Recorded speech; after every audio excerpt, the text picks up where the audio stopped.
Ok. Bueno, pues antes que nada, pues nosotros nos queremos presentar. Nosotros somos alumnos del CENETI, somos de la clase de la especialidad de laboratorista clínico. Y pues igual queremos que se presente con nosotros. Bueno, yo soy el cónyuge Roberto Luna Zabaleta. Estudié en la Facultad de la Universidad Veracruzana de Jalapa. La vida nos ha traído a trabajar, entonces desde hace tiempo trabajé un tiempo también en Veracruz, en esta oficina de nuestro centro, y pues bueno, estamos aquí. Algo que sí les quiero comentar para que tengan mucho en cuenta, que fue lo mismo que les dije a los equipos anteriores, es que aquí como tal, en el sitio donde ustedes están, no trabajamos en tecnología. Es decir, las preguntas que ustedes traen sí se las puedo responder, pero eso sí lo hacemos aquí. Pero una de sus preguntas que acabo de leer dice que qué medios de cultivo se utilizan para el sembrado de sus muestras. Bueno, lo que le comentaba a los equipos anteriores es que tienen que saber que eso puede variar entre laboratorios. Hay ciertos laboratorios que trabajan cierto grupo de marcas comerciales y hay ciertos laboratorios que trabajan cierto grupo de medios de cultivo. En segunda, como les decía, nosotros como tal no hacemos los sembrados aquí. Los estudios de microbiología, nosotros tomamos las muestras, las condicionamos y hacemos lo que sea necesario para poder enviarlas a un centro que tenemos en la Ciudad de México, que se llama Centro Nacional de Referencia, que es propio de nuestra institución. Ahí ellos, a partir de metodologías un poco más avanzadas, trabajan las muestras de microbiología. Como tal, se utilizan medios de cultivo, pero en ese aspecto no podría comentarles cuáles son específicamente los que trabaja la institución, porque pues yo no estoy laborando en ese campo en este momento. Les puedo comentar los que yo conozco, de otros lugares que he trabajado, pero bueno, como tal, esa parte pues se las quedaría de ver porque ya no es una parte que yo trabajo, ¿no? No es mi área de expertise. Sé cómo se maneja, sé que utilizan una metodología diferente, pero como tal específicamente no es mi área como tal en este momento. Entonces les puedo comentar de lo que yo sé, de lo que se conoce por previos, pero para que lo tengan en cuenta. Igual pues si se lo comentan a otros compañeros, etcétera, pues para que lo tengan en consideración.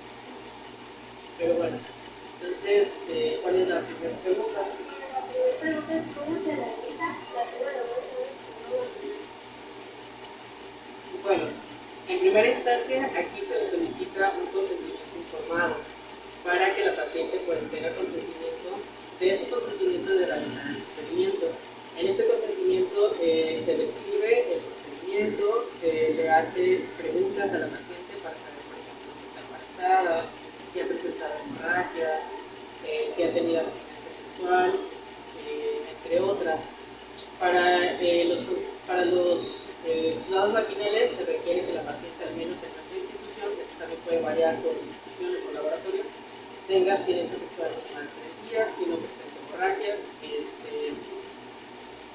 que se haya realizado higiene de los genitales en la zona exterior, no en la zona interior, no duchas vaginales, y de preferencia, si es que está embarazada, acudir forzosamente con una orden médica para especificar el tipo de cultivo que requiere. El procedimiento pues varía también dependiendo de la actividad sexual de la paciente y de la edad que tenga. Cuando es menor de edad, se requiere el consentimiento de los padres y que ellos estén presentes, ¿vale? El procedimiento, tal vez ese se les pueda dar más detallado a una compañera, pero pues básicamente consiste en la introducción de un espejo o espéculo en la zona vaginal que permite pues descubrir un poco más el área de donde se va a tomar la muestra, y a partir del uso de un hisopo, que es luego estéril y desechable, se toma parte de la muestra en lo que se conoce como cervix. Ese hisopo se coloca en un medio de transporte, para nuestro caso, para poder enviarlo a nuestro Centro Nacional de Referencia. Este medio de transporte permite pues, que la muestra llegue estable y en condiciones óptimas para su posterior sembrado. A su vez, también se prepara en ese mismo momento una laminilla para poder hacerle el examen microscópico, en dado caso de que pueda observar algún tipo de bacteria relevante o por ejemplo algún tipo de hongo. El medio con el que trabajamos para los cultivos es uno como este.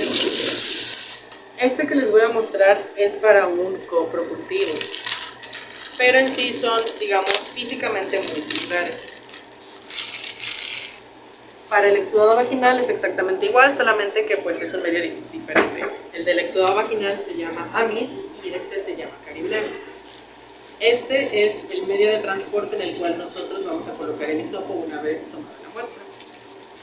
Obviamente, previo a todo eso, la muestra se debe de etiquetar y previo a ello, la paciente debe de ser identificada correctamente de acuerdo a las letras internacionales que se manejan en los controles de calidad de la institución.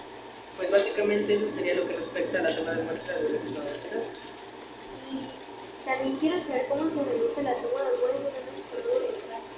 De un exudado uretral, digamos que es similar en sí, la toma de los cultivos no está tan complicada. En este aspecto también se requiere que el paciente traiga higiene en sus genitales en la zona exterior y se utiliza un hisopo diferente. Ese sí no lo tengo aquí porque es un hisopo más pequeño, porque la cavidad uretral es más pequeña, y se procede a introducir el hisopo y rotar. Una vez que se rota, se coloca en un medio de transporte también.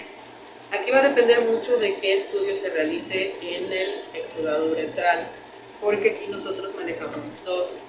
Tenemos dos laboratorios que nos referencian estas muestras y que nos las trabajan. Cada laboratorio nos maneja cierto tipo de pruebas. Entonces, cuando ellos quieren, los médicos, algún tipo de prueba específica, la toma de muestra va a depender de a qué laboratorio nosotros la vamos a mandar. Cuando es, por ejemplo, un perfil amplio de enfermedades de transmisión sexual o de infecciones de transmisión sexual, se utiliza un medio de transporte también diferente a ese. Tampoco lo tengo aquí, pero se utiliza un medio de transporte diferente. El procedimiento es el mismo, se introduce el hisopo, se rota con las mismas condiciones, simplemente lo que cambia es el medio de transporte, ¿vale? Para el caso del exudado también se realiza una laminilla, pero depende del laboratorio. Uno de nuestros laboratorios no nos pide la laminilla, nada más nos pide el medio de transporte, y ellos, a partir de una metodología totalmente diferente a medios de cultivo, realiza la identificación de las bacterias de ese exudado. Ya eso es una tecnología un poco más avanzada, se llama microarreglos por si la quieren investigar, pero ya es un poco diferente, no es, digamos, completamente relacionada a microbiología y medios de cultivo. Entonces ya ahí sí depende un poquito, pero la toma de muestra es igual. Bueno, muchísimas gracias por enseñar eso. ¿Y cómo se realiza la toma de muestra por exudado faríngeo? En términos generales es lo mismo, lo que cambian son las condiciones. Para el exudado faríngeo, al menos en nuestra institución, requerimos que el paciente no haya ingerido ningún tipo de alimentos, ningún tipo de líquido y que no traiga higiene bucal.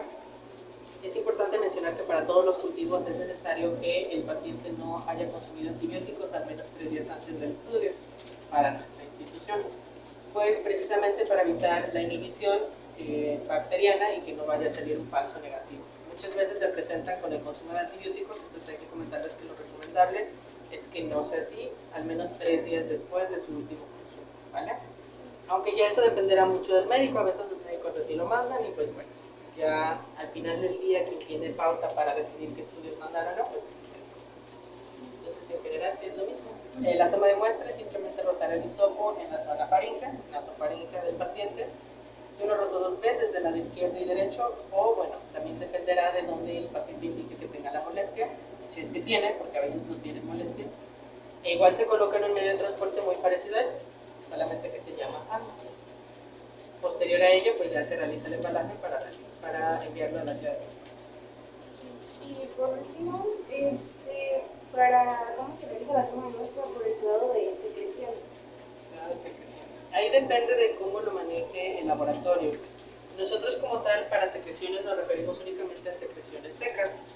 Hay que realizar asepsia en la zona cercana o proximal a donde se va a tomar la muestra. De la misma manera se toma con un hisopo, igual el mismo medio de transporte, se rota en la zona y se coloca en el medio de transporte, con las mismas condiciones de no antibióticos y igual se manda a nuestro centro de referencia. Muchas gracias. Una pregunta, ¿cuáles son los síntomas más frecuentes a la hora de hacer los tipos de exudado? Ok, ¿para cualquier tipo o...? Para cualquier tipo. Bueno, ahí depende mucho. Por ejemplo, no son los mismos síntomas de un exudado vaginal que, por ejemplo, de un exudado faríngeo. A veces pueden venir sin síntomas, pero para el exudado faríngeo generalmente tienen malestar en dicha zona, a veces tienen enrojecimiento o a veces no tienen ningún síntoma. En ciertas ocasiones ellos acuden al laboratorio porque tienen tos crónica. Generalmente la tos está un poco más asociada a infecciones virales, pero bueno, ellos vienen porque tienen tos, es algo que yo notaba mucho. Cuando tienen tos vienen a realizarse exudado faríngeo. A veces puede ser que tengan flemas y por eso vienen también a realizarse el exudado faríngeo. Para el caso, por ejemplo, del vaginal, bueno, generalmente es porque presentan algún tipo de secreción. Eso también puede ser indicativo de algún proceso infeccioso, ya dependerá del color y cómo se presente dicha secreción. Hay secreciones amarillentas, verdosas, transparentes, etc. Sin embargo, el médico tiene que evaluar clínicamente si considera que la secreción es factible para realizar un estudio o es secreción normal. Las mujeres generalmente, aparte de la secreción, suelen tener comezón, a veces tienen un poco de irritación. Para el exudado uretral lo mismo, suelen tener a veces secreción, irritación. A veces los varones tienen molestias para orinar. En el caso del coprocultivo, generalmente es porque tienen diarrea crónica. Y pues bueno, en el caso de secreciones y heridas, pues porque tienen algún tipo de secreción, algún tipo de herida, que pudiera estar pasando por un proceso infeccioso, porque las heridas no siempre se llegan a infectar, y dependiendo de ello es donde el médico considera prudente o no realizar un cultivo para ver qué tipo de bacteria es la que impide que el proceso se lleve a cabo correctamente. Sería básicamente eso. Y para el urocultivo, pues bueno, no es como tal un exudado, pero para el urocultivo lo mismo, que tengan molestias para orinar, generalmente es lo que hace que ellos acudan al laboratorio. Bueno, muchísimas gracias. Nosotros somos Ari Javier González de Barra, Karen Gabriela Y soy Rafael Rodríguez. Okay. Buenas tardes, mi nombre es Edgar Hernández y yo quisiera saber cómo se realiza un urocultivo. Ok, esa es una buena pregunta porque esa no la hizo el otro equipo, ese sí lo trabajamos diferente. Como les decía, nosotros no hacemos como tal el sembrado. Sin embargo, nosotros aquí en esta clínica damos el condicionamiento para poder enviar la muestra. Para el caso de los urocultivos, nosotros enviamos una alícuota de la muestra de orina que trae el paciente. Lo primero que se debe de considerar es que el paciente cumpla con los requisitos para realizar el estudio. Lo primero es que no consuma antibióticos, al menos en esta institución, 3 días antes previos al estudio. Es necesario que recolecte la primera muestra de orina de la mañana. No es recomendable realizar la segunda, o al menos no bajo nuestros protocolos. Se puede hacer, sin embargo, no es lo recomendable. A veces los pacientes lo requieren de urgencia, a veces el médico así lo pide, y pues bueno, cuando ya el médico así lo solicita, seguimos sus instrucciones, pero como tal nuestros protocolos sugieren que sea únicamente la primera muestra. Si es la segunda, bueno, ya corre bajo responsabilidad del médico que lo haya solicitado y del paciente si es que así lo solicita. Una vez que se cumple con los criterios, además de que la paciente o el paciente se haya realizado higiene en sus genitales, lo que hacemos es que en nuestros frascos, que son nuevos y estériles, tomamos una alícuota, que es esta, y realizamos el examen químico y el examen microscópico, con la finalidad de nosotros poder enviarles al laboratorio que nos trabaja estas muestras en la Ciudad de México una orden de microbiología donde se describe cuál fue el resultado del examen químico y pues propiamente del sedimento, es decir, del examen microscópico. Esto con la finalidad de que el laboratorio tenga conocimiento de cómo viene la muestra y qué resultado pueden esperar. Si encuentran una muestra que tiene tal vez nitritos positivo, pues es muy probable que el cultivo sea positivo, ¿no? Si tiene bacterias abundantes, lo mismo. Entonces, en dado caso, por ejemplo, de que tengan, no sé, que la paciente esté presentando glucosuria de 1000, por ejemplo, pero bacterias tengan escasas, pero debido a la glucosuria tenga la presencia de levaduras, es poco probable que el cultivo salga, digamos, positivo para bacterias, ¿no? Lo más probable es esperar que la infección sea causada por algún tipo de hongo. Entonces se prepara la alícuota, se realiza el examen químico, el examen microscópico, se les envía ese reporte a las personas encargadas de realizar estos estudios y ya ellos realizan el sembrado. Utilizan pues distintos medios de cultivo y utilizan una metodología diferente. Ahí por si la quieren investigar, la metodología que trabaja nuestro centro de referencia se llama Maldito. Está basada en la espectrofotometría de masas, ya es una metodología más avanzada a lo convencional, que son por ejemplo pruebas bioquímicas o pruebas, digamos, de gabinete. Ya actualmente se ha visto que hay pruebas más específicas y que son mucho más rápidas que las pruebas convencionales. En resumidas cuentas, pues eso es lo que se realiza para el cultivo. Muchas gracias. Mi nombre es José Carlos González Mendoza. Mi pregunta es cómo se realiza un coprocultivo. Ok. Bueno, para ese es un poco más sencillo.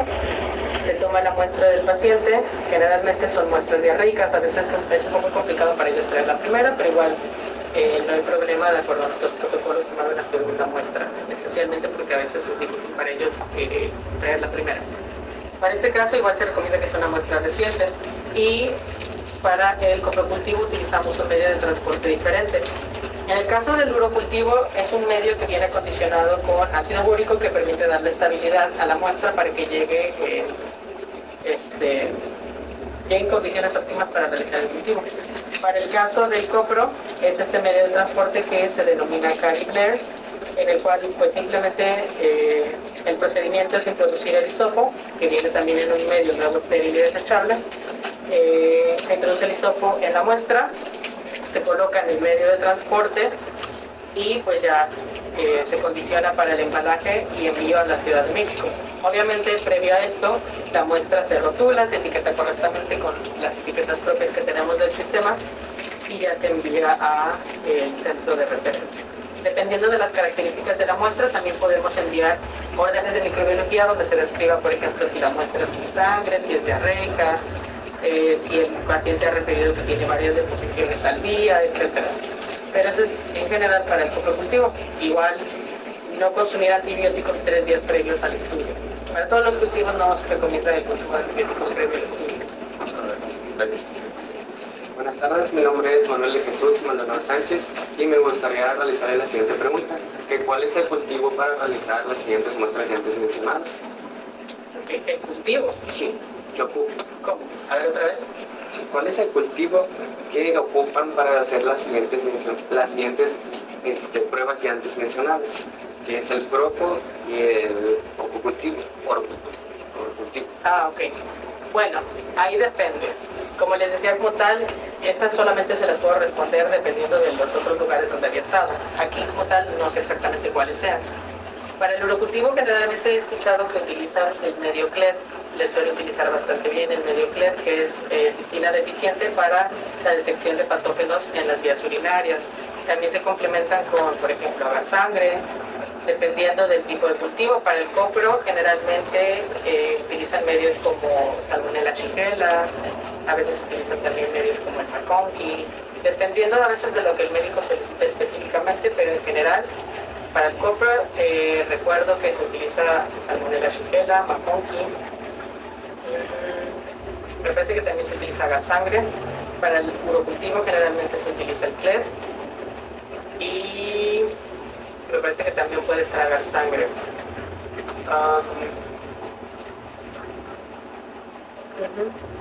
Como tal, podría decirles eso en este momento. Porque nada más quieren saber del copro, del uro y nada más, ¿no? Sí. Okay. Generalmente, pero ya como les decía, actualmente se trabaja de una forma diferente, que es la metodología que les platicaba hace un momento, pero en general pues son los que trabajan. Ok, gracias. Soy Calvi Alvarado María Guadalupe. Muchas gracias por su tiempo. Mi única pregunta es ¿qué indicaciones da antes de realizar la toma de muestra? Esa es una pregunta muy grande, pero depende del tipo de cultivo que se va a realizar. Para el caso, por ejemplo, del exudado faríngeo, las indicaciones en general, esto también puede variar por laboratorios, las indicaciones en general es no traer higiene higiene bucal previo al estudio. No se recomienda el consumo de antibióticos 3 días previos al estudio y no consumir ningún tipo de alimento ni bebida previo a la toma de muestra. ¿Vale? Para el exudado vaginal es un poquito más extenso, además de lo ya comentado del uso de antibióticos. Es necesario que la paciente traiga higiene en los genitales en la zona externa, no en la zona interna, es decir, evitar las luchas vaginales. La paciente se requiere que traiga orden del médico para especificar el tipo de cultivo, porque también manejamos el cultivo vulvar. Si es menor de edad, que venga acompañada de sus tutores para poder firmar el consentimiento informado. No tener relaciones sexuales 3 días previos al estudio. No estar presentando en el momento sangrados vaginales. Y pues nada más respecto al vaginal. Para el caso del urocultivo, higiene en los genitales en la zona externa, recolectar la primera muestra de orina a través de visión intermedia y de preferencia que sea la primera. Se puede trabajar la segunda muestra de orina con 4 horas de diferencia, pero no es recomendable. Al menos para nuestra institución se sugiere que sea de preferencia la primera. Y ahí dependerá y quedará responsabilidad del médico o del paciente si es que requieren una segunda muestra. Y eso depende del criterio clínico del médico. Para el caso del coprocultivo, una muestra reciente, igual evitar el consumo de antibióticos y de preferencia también una muestra fresca y la primera del día, si no, igual no pasa nada. Para el coprocultivo se puede traer una segunda. ¿Cuál más nos falta? Para el exudado nasal, no colocarse gotas previo al estudio.